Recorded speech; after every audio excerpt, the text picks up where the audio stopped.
Hey everyone, welcome back to One More Guru. In this video, I'll show you how to withdraw money from Oopbuy step by step. First, open your browser and go to oopbuy.com. Log into your account and go to your profile.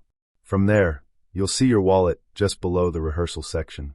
In your wallet, click on Withdraw next to the Recharge option. Enter the amount you want to withdraw. You can only withdraw what's available in your balance. Then choose whether you want to use your primary withdrawal account or a backup account. Next, pick your withdrawal method, either PayPal or a bank account. Fill in the necessary details like recipient currency, your name, bank name, account number, country, region, and SWIFT code. You can also set this as your default withdrawal account.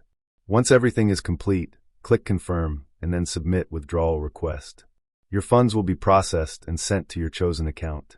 If this helped you, don't forget to like, subscribe, and stay tuned to One More Guru for more easy step-by-step tutorials.